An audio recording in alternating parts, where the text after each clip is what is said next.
गौरव, इतनी मतलब बहुआयामी आपकी प्रतिभा है और इतनी कम उम्र में, तो अक्सर लोग ये पूछते होंगे कि कौन सा आपको सबसे दिल के करीब है? कविता लिखना, कहानी लिखना, स्क्रीन प्ले, क्या आपको सबसे ज़्यादा भाता है? इसका बड़ा क्लीशे सा जवाब है वैसे तो, पर वो नहीं देना चाहिए। तो अगर कोई एक चीज़ मुझे छोड़ दी जाए कि सिर्फ एक ही चीज़ लिखनी अलाउड है, इसके अलावा कुछ नहीं है। नहीं, अलाउड की बात नहीं है, ये होता है ना कि जिसको करने में मज़ा आए, जिसे जिसे करने के लिए दिल बार बार कहे कि हाँ इसमें मतलब ये बात है। मज़ा तो सब में आता है और इसीलिए मैं लिखता हूँ। जितनी तरह की चीज़ें लिखी जा सकती हैं, तो एड्स के लिए भी लिखे हैं मैंने जिंगल्स, फिल्मों के गाने भी लिखे हैं, स्क्रीन प्ले भी लिखता हूँ, नॉन फिक्शन आर्टिकल्स लिखता हूँ। सबसे ज़्यादा मज़ा सबसे ज़्यादा कहानी में आता है, चाहे स्क्रीन प्ले हो चाहे लिटरेरी स्टोरी हो। और सबसे ज़्यादा सुकून कविता लिख के मिलता है। ऐसा क्यों? सबसे अंदर का जो एक्सप्रेशन होता है, और कविता मैं किसी प्रोफेशनल की तरह नहीं लिखता। बाकी काम फिर भी मैं करता हूँ कि थोड़ा एक ऑब्जेक्टिव पॉइंट ऑफ व्यू से जज करता रहता हूँ खुद को कि ये अच्छी कहानी बन रही है या नहीं बन रही, कितनी इंटरेस्टिंग कहानी बन रही है। कविता मैंने एक टाइम पे तय किया था कि कविता अपने लिए लिखूंगा, तो इसलिए सबसे ज़्यादा सुकून उसमें मिलता है।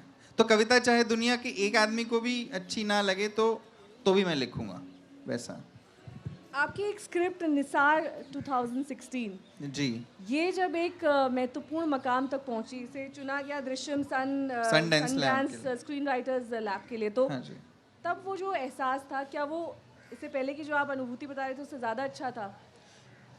नहीं, अचीवमेंट से एक अलग तरह की खुशी होती है कि आपको कोई इनाम मिलता है या फिर मशहूर होती है आपकी कोई चीज़, या फेसबुक पे ज़्यादा शेयर होती हैं चीज़ें। लेकिन जो जो लिखते हुए जब आप वो कह पाते हैं जो आप कहना चाहते हैं, जब मतलब मुझे लगता है सब राइटर्स के दिमाग में कुछ आइडियल्स भी होते होंगे कि यार उस जैसा मैंने वो कहानी पढ़ी थी वैसा असर अगर आ सके तो बहुत अच्छा हो। तो जब आपको खुद लगता है कि आपने कुछ बहुत अच्छे से एक्सप्रेस किया है, तो वो सबसे बड़ी खुशी मिलती है।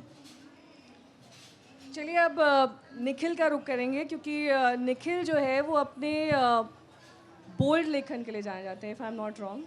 अगर आप मुझे करेक्ट करना चाहें तो करेक्ट कर सकते हैं। गौरव के बगल में बैठा होने के बाद तो बोर्ड लेखन के लिए गौरव ही जाने जाते हैं। मुझ पे तो अश्लीलता के इल्ज़ाम लग चुके हैं। नहीं, वो पैमाना मुझे नहीं पता कि क्या है अश्लीलता, और इन सब एक बहुत ही थिन लाइन, अब जिसे कहते हैं ना, बहुत ही बारीक सी लाइन रह गई है। तो निखिल, जब आप इस तरह का लेखन करते हैं और कई बार आलोचना भी की जाती होगी, उसे फेस करना और फिर वैसे ही आगे बढ़ते जाना, जारी रखना अपने लेखन को, कितना मुश्किल या कितना आसान होता है? और क्या आपको मतलब एक आदत सी हो गई है मतलब इन सब चीज़ों की? नहीं देखिए, जब भी कोई लिखना शुरू करता है तो जैसा गौरव बोल रहे थे, कहीं ना कहीं शुरुआत में हम सब जब कच्चे होते हैं तो इसलिए लिख रहे होते हैं कि हमने कुछ लिखा और लोगों को बहुत पसंद आया। तो शुरुआत तो कहीं ना कहीं वहीं से होती है कि आप लिख रहे हैं, कोई पढ़ ले और आपको बताए आपने बेहतर लिखा या नहीं लिखा। मुझे अभी भी याद है, मैं इनफैक्ट यहाँ आने से पहले देख रहा था, मेरी गौरव से 2012 की फेसबुक पर एक चैट पड़ी है, जब मैं गौरव से बोल रहा हूँ गौरव मैंने कुछ लिखा है इसे पढ़ो। तो शुरुआत वहाँ से होती है। आप मैंने कुछ क्या बोला मैंने? गौरव का जवाब था तो मैं उसे देख रहा था। शुरुआत तो वहीं से थी। आप एक कविता लिखते हैं, 4 लाइनों को सजा कर लिखना और उनको राइम होते देखना भी अपने आप में एक बहुत बड़ी किक होती है। लेकिन धीरे धीरे जब आप मैच्योर करते हैं तो वो एक्सटर्नल लेखन धीरे धीरे और इंटरनलाइज होता जाता है।